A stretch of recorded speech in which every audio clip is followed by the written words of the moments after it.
All right, Horace, what's up, man? Nothing much, man. What's up with you? It's good. It's good. I just noticed something. We released our last week's podcast today Yeah, about the lockdowns, and we yeah, thought we weren't going to go on a lockdown, and here we are. We're in a yeah. lockdown. The lockdown happened immediately after we made that podcast. That is hilarious. Yeah, too bad. So basically, if you're from the US and you're listening to this, in Toronto, gyms are closed. What else is closed? Restaurants are closed. Mm. Grocery stores and stuff are still open, but limited capacity. Schools are closed. Yeah, I thought I that's the thought lockdown. originally, like, did the lockdown escalate quickly or something? Because I was under the impression that there was some capacity for restaurants. You mean before this recent lockdown? No, during this lockdown, like when I thought, like, for some reason I was under the impression that it was a hey 10% or something, whatever capacity, and then they went down to zero. I think, excuse me, I think you're right. Yeah, it was some reduced level of capacity, and now it's just zero. Yeah, Yeah, now it's just closed. it's Really, uh, really, really sucks. Really sucks. All right, so Harris, for this week's podcast, I thought we'd talk about our predictions for 2022. So just looking forward into the year, what you think's gonna happen, what I think's gonna happen, just a very casual conversation. I have a number of things that we can talk about. We can talk about real estate, interest rates, inflation, crypto, the stock market, another COVID variant, and if there will be a war or not. Like that's the crazy one. whoa. So a lot. Hopefully we can go through some of this stuff. Okay. But anyways, all right. So real estate prices, 2022, Toronto specifically, I guess, because we're based in Canada. So what do you think? Up or down? If I had to guess, I'd say staying the same. Staying the same? Yeah, I think we're going higher, man. you're going higher. I wouldn't. I'd say maybe you'll see a bump in condos. Housing Yeah. prices, I don't know. You okay? You think because now house prices are so expensive, people are just buying more condos because it's just priced out of the I housing mean, market. yeah, you can't. And then you saw the CMHC thing, Yeah, yeah, where it's yep, 50-year amortization has gotten more affordable now to get yeah, into a condo. yeah, Um, yeah, and housing, I just feel like last year was a bit of an anomaly. Like we were already in a heated market. So 2017, 2018, 19, we were like seeing spikes. And the government was actually trying to cool it down by creating all these ways for making it more difficult for people to get mortgages. But as soon as COVID hit, I felt like they brought down the rates because they needed to help people. But another kind of side effect was people who wanted to, buy a house. It just kind of mm, spurred that demand. And yep, I also think that the numbers are not reflecting the true value of like the market because, and I'm not saying that it's going to go down, up, whatever. I'm just saying that like if you have like a stock, for example, with 1 million outstanding shares, and like there's like on average every year there's about 100,000 shares that are switching hands, you can find an average price there, right? It's yeah, 10% of the outstanding stock. But if you only have 10,000 shares that switch hands to 1,000, how well does that predict the price? mm, Can you say it really went up or not? Right. So it did go up. Prices did go up. I'm not saying they didn't, but the number of houses being sold wasn't on the higher end. The supply was low. So yeah. there's a few types of people who came in and bought that. So I don't Hmm. know. I feel like in the US though, they're facing the same thing as we are now. Low rates, constrained supply, really make Mhm. for a nice bull market in housing. And they're facing the same thing right now. However, what I would say in 2022 is the US Fed is expecting 3 rate hikes. In Canada, we're expecting none, I believe. I don't know what the latest policy is. Like they haven't really said anything. I think US, dude, the US always says Yeah. they're raising rates and this and that. We're thinking of raising rates, and but then when it comes down to it, they don't do anything. I do not think they'll be raising rates next year. I can guarantee you that. Maybe it's Yeah. going to be some token raise just to let people know, like, hey, listen, we told you, and we are maybe 25 basis points, but I don't think they're really raising rates. 25 Yeah. basis points is not going to do anything, right? Hmm. You need to push this up to like 4 or 5%, man, for the market to like try to go back to. I mean, 4 or 5% was before, right? Before inflation was at like 2% or whatever it was, 3% was how they're calculating it. If they're calculating 6-7% inflation, Yeah. and then you're giving a loan out, what's that rate supposed to be if you want to get a 2-3% margin? It's like 8-9% interest rate. Hmm. Hmm. So it's not gonna, like, that's a real interest rate. It should be around 8-9 is a real, if you look at Yeah. inflation or whatever. Yeah. But right now it's like, I don't know. I don't think they'll be raising rates. Maybe 25 basis points. I don't think it's gonna be anything real. Hmm. So you think, just conclusion here, housing is up next year, 2022, or you said housing relatively flat, condos up? I would say housing relatively flat, condos up here. Okay, I think housing up slightly, condos definitely up. Got it. So we hit real estate. Interest rates, we just kind of spoke about anyway, so that one I think we're good. Inflation next year. I think we'll see persisting. Like, I think inflation is gonna stay with us for a little while, simply because I don't think these supply chain problems are going away. That isn't. If anything, it's just getting worse because people are getting Omicron or whatever the hell it is, and it's still affecting supply chains, etc. The other thing is, um, a What? lot of Hold the on. waging. Yeah, Okay. What supply chain though? What's the like? Do you really feel like there's a supply chain issue? I think there is. There is, simply because, there were a lot of these ports that were closed in China and even in the US. And there's just been quite a bit of a labor shortage, simply because as a worker, if you get COVID, you're required to isolate, so you're not there to Yeah. do the work. Yeah. So the throughput through some of these like ports and locations just decreases. So there's a backlog, etc.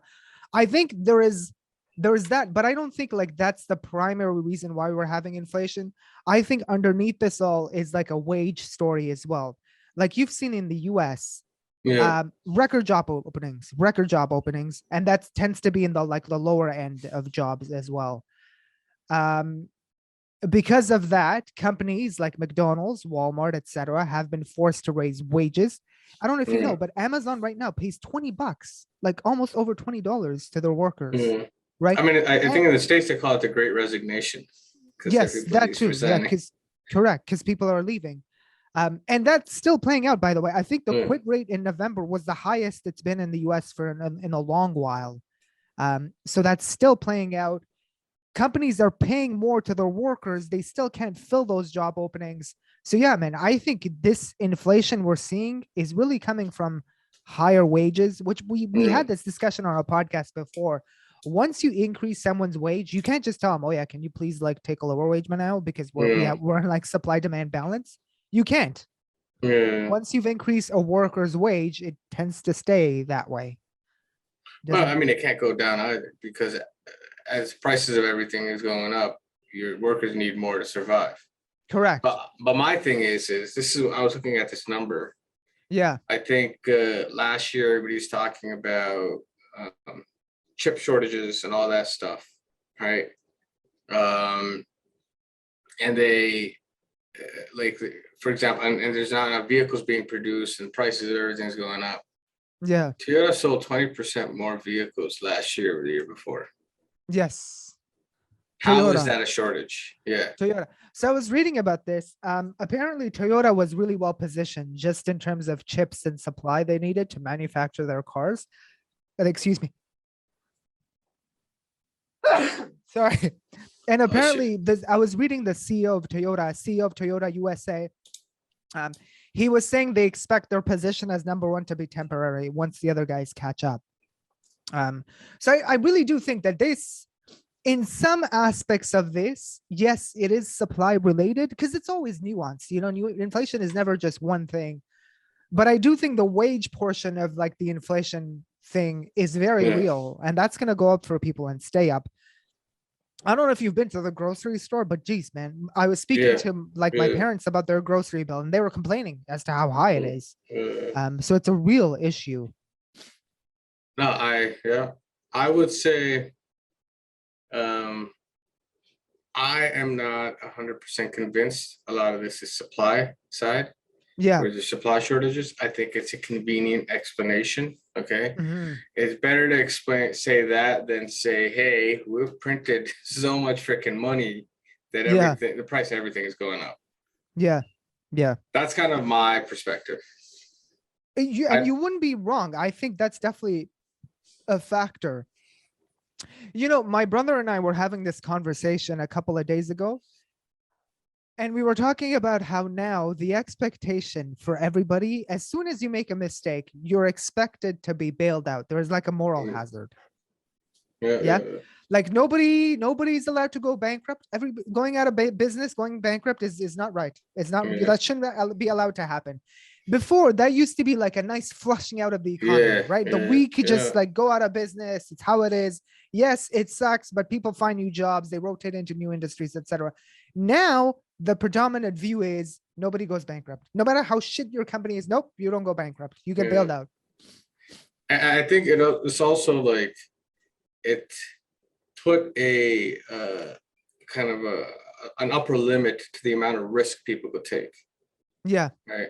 And it's like everybody's now going to take risks according to whatever they have. Like now, is venture capital really venture capital when you know you could just throw money at things and like, yeah, the government's going to bail us out, and we Yeah. have a business that's never proved to be like profitable in any way, right? But like, how does that make sense?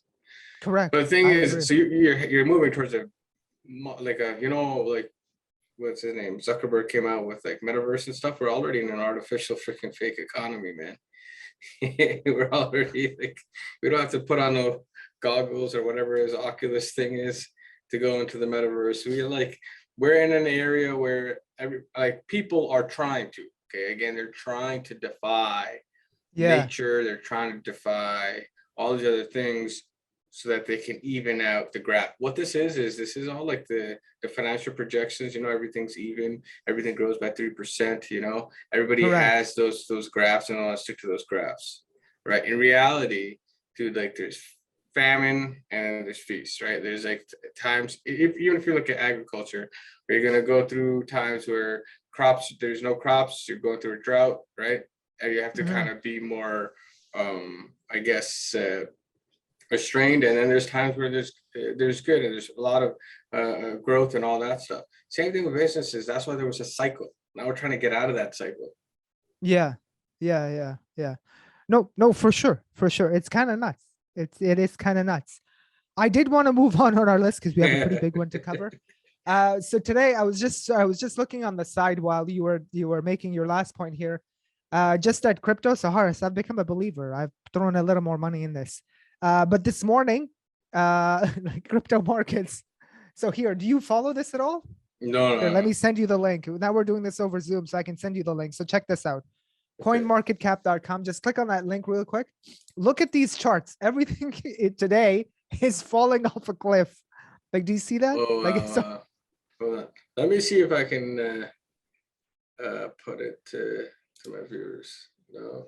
nah, doesn't work. Oh, no, I could, but I don't know. No, Okay, okay. it's asking for a monitor. I don't want to risk anything. There's a lot of Well, stuff one on the day, one day screens. we'll figure this out as we get better at this. But yeah, and honestly, so everything is literally Yeah. breaking in this. Like, it's literally falling apart. It's interesting. Along the same lines, just to show you how frothy conditions have been last year. I was reading another article from the New York Times and was talking about how there's quite a bit of like frothiness in the Yeah. venture market, in the venture space, so in venture capital. Recently, there was some guy, this is an article from the Wall Street Journal, who is running a coffee shop in New York called Blank Street Coffee. Okay.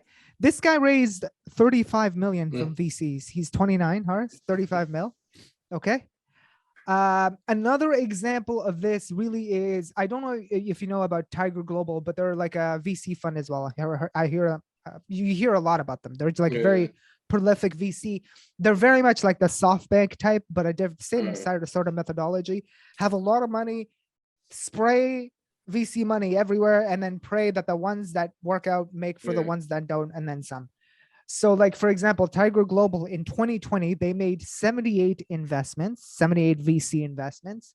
In 2021, they made 340 VC investments. Okay. Mm, That's like almost yeah. one a day, Harris. One a Yeah. day. Imagine like your credit committee is approving one a day Yeah. of these things. And yeah, so it's become like, and I've heard this from some of my other clients as well, that if you're a startup, there's some startups raising money with just an idea, not even a business plan. This is our idea, and they're Yeah. raising millions of dollars in the US. It's become kind of nuts. So I guess all of this is to say, where do you think like asset prices are going? So let's start with the stock market. Do you think it'll be up in 2022? Stock market is gonna be, it'll go up. Okay, so Yeah. if they increase the interest rates even 25 basis points, it's not gonna go up. Oh, you really think so, eh? I don't Yeah. know. So I think yes, if they raise rates, the market will like correct and it'll go, oh my God, blah blah blah. It's what the market always does. But I think it'll end the year higher. It will. Simply because of this whole thing that we're going to be past the pandemic. All of this is going to be in the back burner. People are going to be optimistic again. They're going to be like, oh, these supply issues, they're writing itself out. Oh, the Fed's doing the right thing. They're trying to tame inflation. Mm. I think it'll be rocky. Don't get me wrong. It'll be volatile for sure, but I think we'll be up on the stock market. Crypto, honestly, flip a coin. I have no idea. See, crypto, I mean, you have a lot of people. This is what I think, okay? Yeah. Um, Crypto, I feel like there's a lot of people who aren't backing it that are backing it. And what I mean by that is recently even had like I think Ray Dalio come out Yeah. saying it wouldn't be irresponsible to have 2% of your portfolio in cryptocurrency, Yeah. right? Okay. So that's his mark. He says up to 2%, not Yeah. more. I think Kevin O'Leary said something maybe 10%. And, So O'Leary has 10% of his money. yeah. So and Ben, both of these guys were very, very anti crypto. Like When it even a first year came ago. out. Yep. Yeah. Yep. You're I mean, right. You're I right. think O'Leary, I think flipped last year. Yeah. Before that, he just thought it was like nothing to get into. And then I think Dalio like literally just flipped. I would say a few days ago, a week or two ago, or something like that. But he didn't flip. He keeps saying the same thing that it could easily be banned. He thinks that if it does, I think start gaining any kind of traction, that it would be. But he says that you could go up to 2%. Well, I genuinely don't think people realize. They think, oh my God, it's a revolution, this and that, cryptocurrency, whatever nonsense.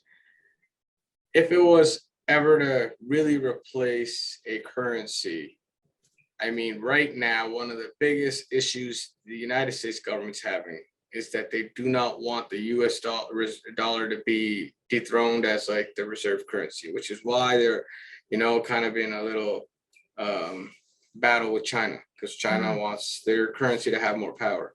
Because having a reserve currency gives you a lot of power. When you have a currency that you think is going to start replacing you, right? You're easily going to try, and you can easily like outlaw it. You would. There's no doubt about that. There's absolutely zero doubt. Whenever a cryptocurrency like Bitcoin or whatever is going to create any kind of traction, it's going to be outlawed. Now, as a speculative asset, as NFTs, as just, there's a lot of money sloshing around and people are trying to, it's like the tulip game. That's what Bitcoin is. That's exactly what it is. Right. Yeah. And the thing is again, reserve currency, to replace a reserve currency, it's not easy. It's not easy. You need debt markets. You need capital markets. You need assets. You need a place where people are, it's not even the whole country tomorrow could switch to Bitcoin, it still would not be a viable currency. There's a lot of developing countries with their own currency. Yeah. Okay. Yeah. You need proper developed debt, credit, all those capital markets that allow for the free flow of a currency. That's not going to happen. And if it comes Hmm. close to it, it's going to get closed. Yes, agreed with all that. You saw El Salvador though. They're like, they've switched their currency to Bitcoin. One country on earth, El Salvador. Anyways, so that I thought that was an interesting Yeah. experiment. We'll see I how have it to look goes. into that, man. I mean, I El don't know. A lot of Salvador. these other countries, they have their own currency, but the local currency that's being used is still US dollar. Yeah. I don't know. El Salvador, I don't know what the hell they're using. I think what they did was they had inflation or their currency was spiraling out of control and they just switched to Bitcoin. Right now, Turkey is an interesting example. So I think inflation in Turkey right now is like 36%. Oh wow. Because the president, Recep Erdogan, or whatever the hell his name is, he says that higher rates cause inflation. It's completely the What do you opposite mean to higher economic. rates? Like, So he's saying higher interest rates cause inflation is his theory. We know like the yeah, opposite to be true. Low rates cause yeah. inflation. So inflation right now in Turkey, so just check it somewhere whenever the hell you want. 36%. Like Oh the wow. country is like, yeah, it's on hard times. I have to look at it. But I 36%. mean, I wouldn't completely disagree with him. Where right now the only reason you have high rates creating less inflation is also because in markets like the US or Yeah. any of the G7 countries where your currency you print off, right? That's one thing because you're like you can create inflation by lowering interest rates because people are borrowing more. You're printing it off. You're Yeah. you're monetizing your debt just like the U.S. is because they feel like in the back they have confidence that their dollar is always going to have demand and debt instruments are always going to have demand. But places like Turkey, they're not borrowing in their own currency. They're borrowing in U.S. dollars, and the only reason to keep up their interest rate is so that there's a demand on their currency from external sources. Mm-hmm. Mm-hmm. So I Yeah. personally, my theory, man. Now I have to look into this. Okay, I'm just saying Yes. this off the cuff. Yeah. Somebody, a developing nation, Yeah. that is deciding to keep their interest rates low, is not bad. Just because, and I'll tell you why. The U.S. dollar, for example, I don't know. There's a chain of events to consider. Federal Reserve lowers their interest rate to 0%. Yeah. A lot of bankers, a lot of these guys can get free money basically, printed off, freshly minted out of nowhere. You got something, right? Now you convert that debt because it's a US reserve currency and you spread it across the world and buy real assets with something that you just printed. Yeah. For developing countries, I would say, would you want to encourage that to have foreign ownership of assets because you're in a financial system that is kind of stacked against you? So that's something to consider. I don't know. Mm-hmm. Mm-hmm. No, 100%. But I'll tell you one thing. You can dismiss crypto, etc. It's fine. But there are people, Horace, that have gone from zero net worth to 20 million in this asset Yeah. class. Well, There I are mean, I'm not people who've denying that. made money. There are I'm people not who've made denying that. money. And in People two made a years, lot of money. yeah, Yeah, people and I made a think lot of money in this. it's the crypto wealth that's kind of feeding into NFTs too, It is. It because it's is. all like digital and they're like same It risk is. takers, It first is. It movers. is. Yeah. It is. And it's like, I think they too, they're very smart actually. They're like a herd, right? If they want to validate a new asset class like NFTs, they'll just go and buy up and like start creating the demand. Like it's like very orchestrated sort of demand Yeah. and be like, this asset class is new. And then boom. And then they get like other like I think they call them, there's a term in crypto, mops. They're like normal individuals like you and me who don't know anything, who then start Yeah. buying that asset class, and then now it just feeds on itself. It's very Yeah. smart. These people aren't stupid. No, I mean, I would say, dude, that's like why I would say crypto is a speculative asset. It's because it's not. It's exactly what you said. There's a few guys coordinated that go in, right? It's a pump and Yeah. dump. What you described as a pump and dump, right? It's It well, is. yeah. Well, did you see the chart I just sent you? It What? sure looks like did you see the link I just Oh, sent you? That chart? Yeah, it does look. It's I not mean, for this the happens all the faint-hearted. time, man. It happens all the time. How many times has this been happening? It's not the first, dude.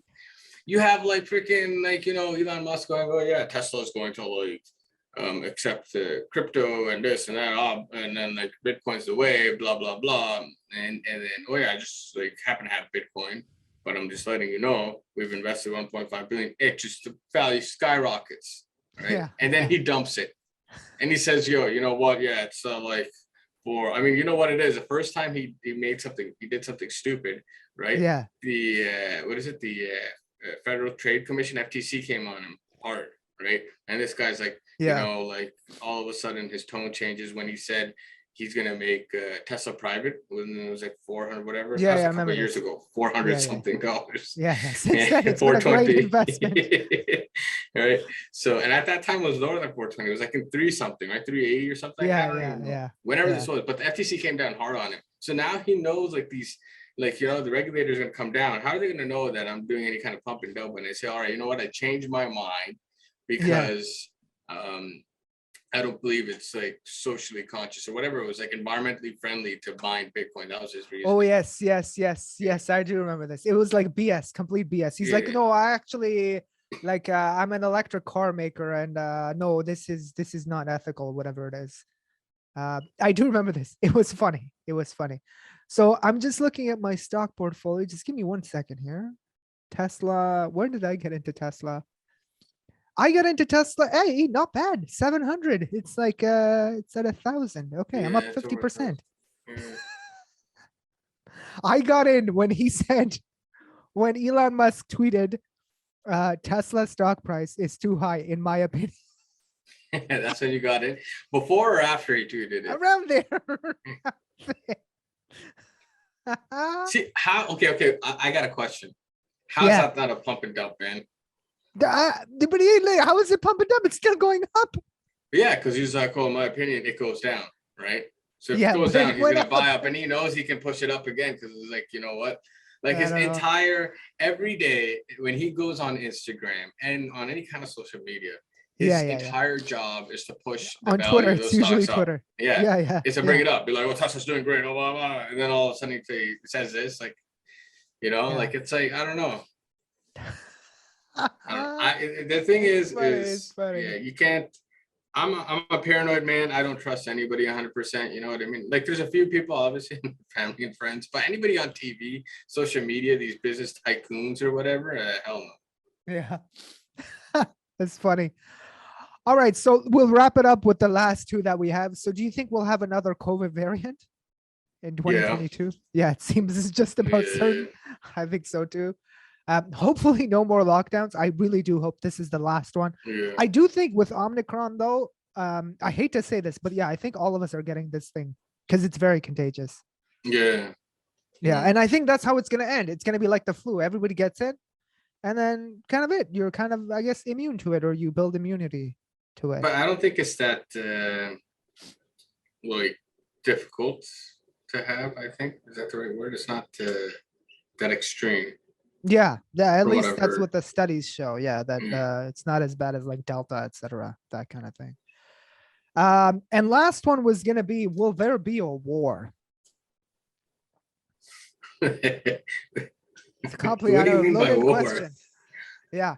So some people say, and like apparently Ray Dalio's new book, Wealth of Nations or something like that, talks about the end of civilizations. And he thinks yes, the US has been a superpower for a long time. Eventually, though, it will be surpassed by someone else. I was watching an interview with Musk as well, and he said, yeah, it's only a matter of time that China becomes bigger than the US, right? There's no question about this.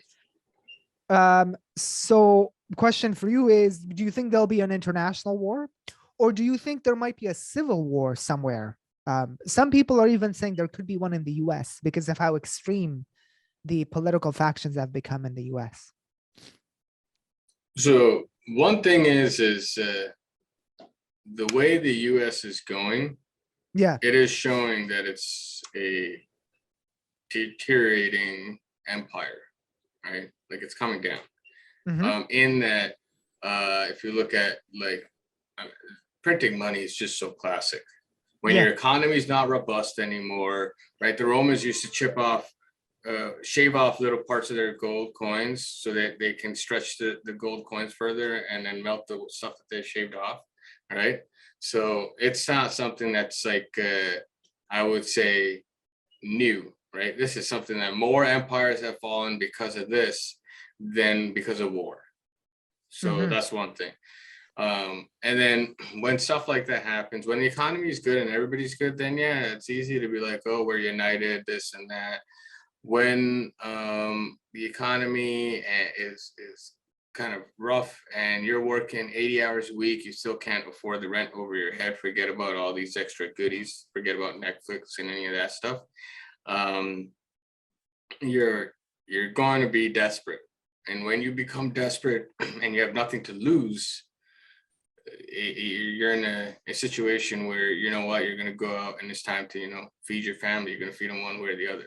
Right? I'm not going to Yeah. say I'd break the law. Hey, listen, if I've got nothing, if I've absolutely got nothing, would I steal to feed my family if that was my only option out? Probably, man.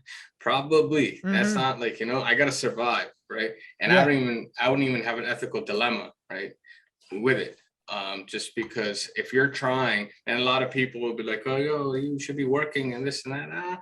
When the factors, like, here's the thing, when all the means of production are concentrated in a few hands and they're squeezing you as much as they can, and which is what's going on now, like just the means of production are being consolidated. The rich are getting richer and there's a few like just kind of elite, Yeah. rich families and whatever handful. Everybody else is just, kind of a slave that has a career. But like it gets you to think, you know what, maybe this economy is not balanced. That middle class is gone. You don't have a robust economy where people are socially mobile. You don't have any of that stuff. So people are Yeah. definitely going to go and start fighting one another. Now, is it going to happen? Like, when you say, is it going to be a war? Are you saying 2022? Yeah. 2022. Yeah. Oh Yeah. man, I don't know. I hope not, man. I hope Yeah. not. Yeah. No, same here. I hope not. But and I hope it's not a military war. It could be a cold war or a cyber war as well. I mean, that stuff is going on now. That You stuff think is it going is on. right between China and the 100%. US? Yeah. Yeah. I Yeah. mean, no. Between any nation with any resources, Yes. there's definitely it's Cold War. So that's always on, and you are Yeah. naive to think not so. And Ray Dalio says it really nicely. He talks about and I'm rephrasing and kind of phrasing my own words, but essentially he's talking about like within a country, you can have civil society. That's the Yeah. interior of a country. But at a global level, that's not work. That's not how it works. You Mm. don't, at a global level, it's not necessarily, hey, we made these rules up. No, it's who's got Yeah. the bigger stick, right? Right. Right. Which group of people can go against another group of people and win, right? Yeah. Yeah. So that's what it is. It's not about like any of this, oh my God, law, this and that. Those things are good to get civil society and opinion of a society for the government to take an action. But in real world, or real world in the international politics, it doesn't Yeah. mean anything. Yeah. Yeah. Yeah. Yeah. Interesting. Interesting. Yeah. I think maybe not very likely, but maybe the beginnings of something is kind of what you're saying, right? Well, I mean, here's the thing: 2022. when Britain fell, it fell in a second. Oh, it falls quickly. People, Okay. yeah, Okay. people in I think World War I or something right before that were Yeah. singing, making songs, poetry. There's a lot of culture around how great Britain was and how it was never going to fall. And then when it Mm, fell, it was like in a second. The thing interesting. is it's like a lot of people think that, oh my God, we are the ones who are hardworking and smart and brilliant and all this other stuff, and the rest of the world isn't. Yeah. In reality, you have a lot of things working with you, like a financial system is the biggest thing, right? Yep. Trade routes, protecting those trade routes, having a currency that's a reserve currency, huge things. Once the reserve currency falls, you're 50% of your power eroded. Now I'm just like making a number up. I'm not saying exactly 50, but significant amount has fallen. So what are you doing there? Like it's not going to be that easy to recover from that. And I'll give you one. This is the last thing about the U.S. mindset. I remember in 2010. At that point, I think the US global GDP was like 20-25% share, similar to what it is today. Chinese was 3 to 5%. Hmm. So as Yeah. Kevin Leary would say, they were a nothing burger, right? Yeah. And this is in 2010, man. This is hard to believe, right? Like for me, it's It's like not 11 that years long ago, ago. they were Yeah. Yeah. like a Yeah. fraction of where they are. But regardless, so the Yeah. US sentiment was of so much confidence that I can't do 1 second. Yeah. Because what the US did, and I think you're maybe going to say this, they outsourced the entire manufacturing to China because they said these guys will never be a threat. Let's just put everything there. Like Yeah, so dude, Apple makes everything in China, yeah, I mean, and all right? of their stuff they said designed in California and made Yeah, in China. made in China, But correct. But the thing was, what I was going to say was they made a U smiley curve is what they said, and they said that's where the Yeah, value add was. There's two high value add points. One high value add is the design and the engineering. research and development, Yeah, right? R&D, And then the other one was marketing. Bottom was the manufacturing. production. Yeah, yeah, They yeah, said that China was never ever going to be able to do the marketing ever, but now some of yeah. their companies are the biggest in the world. TikTok was more visited more in 2021 than I think it was Google Oh in the wow, world. holy Their cow, that's website nuts. Yeah, overtook Google. So that's how does that ridiculous. happen? I don't know if it's 2021. Maybe there's like Yeah, more to it, yeah, but I yeah. do know that they overtook it. The US and that would never have dreamt Jeez. that. If you look at Wow, wow, wow. Huawei before, like there was an anti-American whatever, they were on a trajectory to be number one. Yeah. Lenovo, the biggest PC producers in the world, still Chinese. Very few people know that. They're based out of Hong Kong. Jeez. DJI, biggest Drone. Yeah. Yeah. Drone producers, manufacturing. China. Chinese. There and they make, dude, there's in that drone space, like DJI is so ahead of everybody else. Yeah, There's nobody else in that space that we yeah. know. Complete monopoly. Complete. Complete Complete. monopoly. Yeah. Right? And all these Yeah. other products, I mean, like I know that they're coming out with I personally think in the next few years, you're going to see a huge production in chips. Hmm. Chinese want their own chips, and they're going to be working hard to make sure they get them. They're going to, whether they get buy talent from Taiwan into China or just take it over. Yeah. Right? And right now, if the U.S. were to go to war in China, in the South China Sea, they will lose. There's no doubt. Yeah. There's no doubt. Even the smartest minds in America know that within the South China Sea, limited to that area, if they go to war for Taiwan or anything else, they would lose. Yeah. Yeah. Wow. Okay.